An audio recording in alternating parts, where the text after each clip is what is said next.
오전에 한 차례 만났지만 빈손으로 돌아섰던 여야 3당 원내대표. 오후 2시부터 다시 회동을 갖고 마침내 오는 6일 금요일입니다. 조국 후보자에 대한 인사청문회를 열기로 합의를 했습니다. 사실은 열리지 않을 것이다, 이런 관측이 우세했었는데 극적인 합의를 이룬 이유 어떻게 봐야 할까요? 저는 두 가지라고 보여집니다. 예. 하나는 나경원 원내대표가 급했고요. 또 하나는 민주당과 한국당의 정치적인 이해관계가 맞아떨어졌어요. 민주당 같은 경우에는 아니 인사청문회 없이 장관 후보자를 임명하는 것으로 밀어붙인다라는 그러한 정치적인 부담감이 있었고요. 또한 조국 장관 후보자가 기자회견을 통해서 본인이 해명을 했다. 그래서 여론조사를 해보니까 찬성하는 쪽은 좀 늘어나고 반대하는 쪽은 좀 줄어들지 않았느냐, 그런 여론조사상 자신감이 있었던 것 같고요.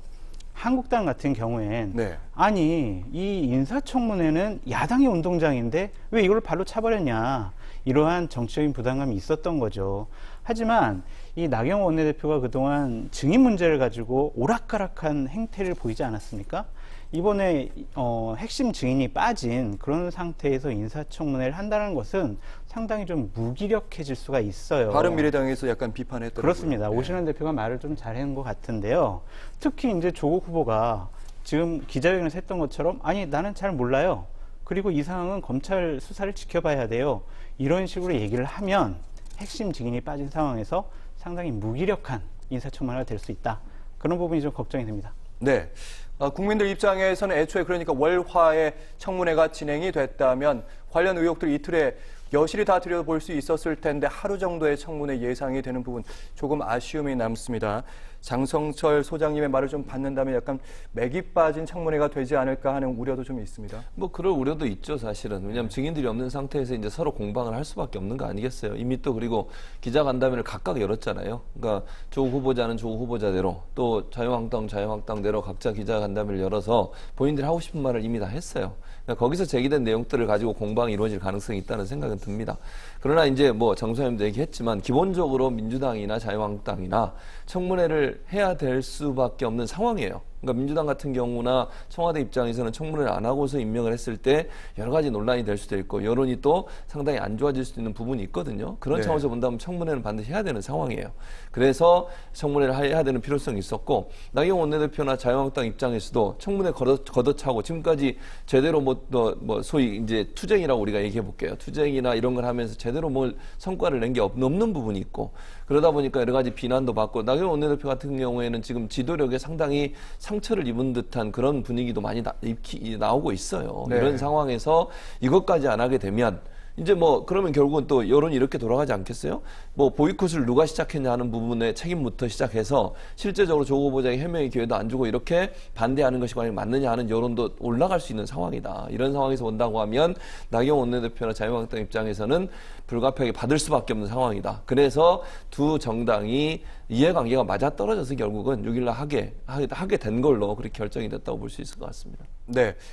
검찰이 조국 후보자 딸에 대한 입시 수사에 속도를 내고 있습니다. 이런 가운데 조국 후보자 딸이 어머니가 재직 중인 대학에서 총장상, 그러니까 봉사상이라고 하는데요, 부산대 의학전문대학원의 자기소개서에 기재한 것으로 드러났습니다. 그런데 표창을 준 사람이 없다는 그런 증언들이 좀 나오고 있습니다. 일단 조국 후보자 입장은 표창장을 진짜 받았다, 이런 입장인 것 같고요. 네. 동양대 총장 같은 경우에는 결제한 적도 없고 준 적도 없다, 이런 입장을 얘기했고요. 그리고 관계자 얘기도 좀 다릅니다. 일련 번호와 상장의 양식이 우리 것과는 조금 다르다, 이런 입장을 밝히고 있습니다. 사실 이 보도 어젯밤에 KBS 보도로 처음으로 나온 보도인데 오늘 하루 종일 조국 후보자 의혹 중에 가장 뜨거웠습니다. 그렇습니다. 이게 이제 상장을 받았느냐 안 받았느냐의 문제부터 시작해서 상장이 그러면 어떻게 만들어졌느냐 이런 문제가 되는 것 같은데, 1차적으로 조국 후보자 측에서 얘기하는 상장은 받은 게 맞다. 그러니까 표창장은 받은 게 맞은 것 같아요. 그러면 이 표창장의 원본이 원래 부산의료은행 같은 경우는 원본을 제출하게 돼 있거든요. 그러니까 원본을 제출하게 돼 있기 때문에 남아있을 거라고 저는 봅니다. 그리고 검찰이 이미 그런 부분들은 압수수색을 했기 때문에 찾았을 가능성이 저는 충분히 있다고 봐요. 개인적으로 이렇게 보고요. 그 다음에 방금 이제 언론에 보도된 거 보면 김학준 동양대 총무복지팀장이 뭐라고 인터뷰를 했냐면, 여러 학과에서 직인을 사용하는 게 총장 직인이 원래 쓰는 것과 다르다 이런 얘기를 하고 있잖아요. 1년 번호도 그렇고. 네. 그러다 보니까 직인을 사용하는 경우가 많아서 뭐 예를 들면 졸업장, 봉사상, 수료증, 계약서 이런 데서 하다 보니까 각 부처에서 정결사항으로 사용하는 경우들이 있어서 통제가 어려운 부분이 있다 이렇게 밝혔고요. 또 하나 문서 보존 기간이 5년이 지나서 동양대 내에서는 이게 발급이 됐는지 안 됐는지 정확하게 파악할 수 있는 자료가 없다는 거예요, 지금. 그러니까 이게 2013년 3월에서 9월 사이에 이루어진 걸로 보여요. 이 이제 상장이 수여되는 게. 네. 왜냐하면 봉사를 그때 했으니까. 그러니까 지역 초등학교 학생들의 영어 학습을 돕기 위해서 동양대가 이제 지역에 있는 학교거든요. 지역 청소년들 부르고 그걸 도와주는 튜터 역할을 하는 강사 역할을 하는 사람들 대학생들을 아마 모집해서 하고 끝나고 나면 의례적으로 상장을 줬던 것 같아요. 봉사를 했으니까.